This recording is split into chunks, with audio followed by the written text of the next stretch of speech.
किसी जंगल में एक विशाल नदी हुआ करती थी। उस नदी में कई हंस रहा करते थे। उन हंसों में से एक हंसनी एक ऐसी हंसनी थी जिसकी मित्रता एक कबूतर से थी। वे दोनों हमेशा साथ रहा करते थे। वे हंसनी सभी पक्षियों को अपना नृत्य दिखाया करती थी और सभी पक्षी उसका नृत्य देखने के लिए आ जाते क्योंकि उन्हें यह अच्छा लगता था। वाह, क्या सुंदर नृत्य करती है। इसके नृत्य देखकर तो मेरे सारे दुख दर्द खत्म हो जाते हैं। और ईश्वर ने देखो कितना सुंदर बनाया है इसे। गजोदर भैया तो बहुत किस्मत वाले हैं कि इतना सुंदर पक्षी इनका मित्र है।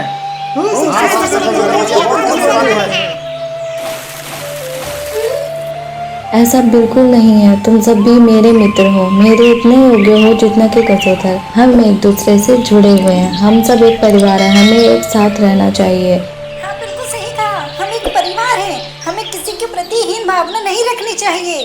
हाँ, और हम सब भी तुम्हारे मित्र हैं।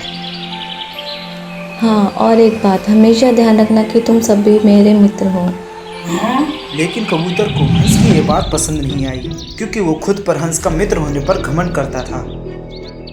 क्या बात है दोस्तों, हंसनी हमें भी मित्र मानती है। हमें तो पता ही नहीं था कि हम भी बहुत किस्मत वाले हैं।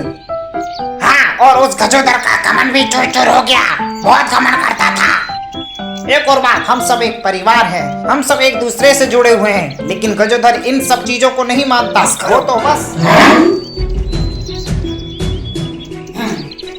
तुम सबकी औकात नहीं हंसनी के मित्र बनने की। तुम लोग तो उसकी धूल के बराबर भी नहीं हो। उसने तुम्हारी तसल्ली के लिए क्या बोल दिया तो तुम लोग खुद को सच में उसका मित्र समझने लग गए। उससे दूर रहो तो अच्छा रहेगा, वरना तुम सबका यहाँ रहना मुश्किल हो जाएगा।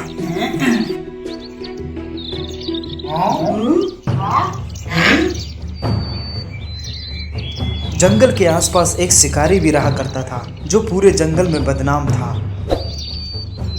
पता नहीं सुबह सुबह किस मनुष्य आदमी की शक्ल देखी थी। आज एक शिकार भी नहीं मिला और ऊपर से ये गर्मी हालात खराब कर रही है। शिकारी की गर्मी की वजह से हालात और खराब हो रही थी। थककर शिकारी उसी नदी किनारे आराम करने आया। उसे देखते ही सारे पक्षी डर कर भाग गए। शिकारी पेड़ के नीचे आराम करने लेट गया। पेड़ पर बैठी खूबसूरत हंसनी ने जब शिकारी को देखा तो वो परेशान हो गई। लेकिन शिकारी से डर के भागने की बजाय उसे उस पर दया आ गई और अपने पंखों को जोर जोर से हिलाने लगी, जिससे उस शिकारी को हवा लगी। शिकारी को इससे गर्मी से बहुत राहत मिली।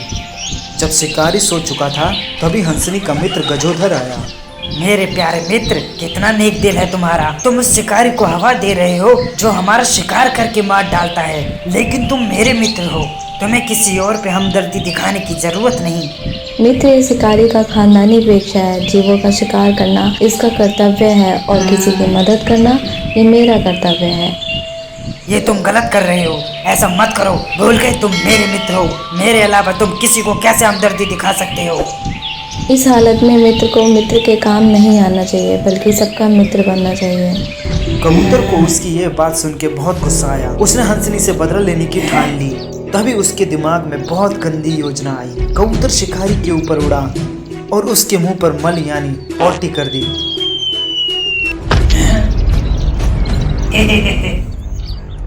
जैसे ही शिकारी ने ऊपर देखा तो हंसनी थी जो अपने पर हिला रही थी। ये देखकर शिकारी को और गुस्सा आ गया और उस बेचारी हंसनी पर तीर चला दिया। शिकारी का तीर हंसनी के सीने पार चला गया। बेचारी खूबसूरत हंसनी तड़प तड़प कर पेड़ के नीचे गिर पड़ी।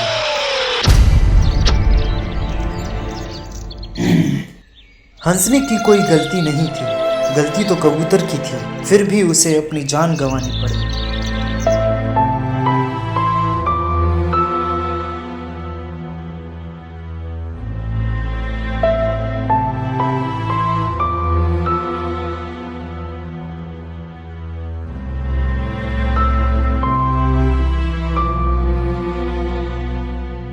इस कहानी से हमें ये समझना चाहिए कि बुरे लोगों की दोस्ती हमें मुसीबत में डाल सकती है।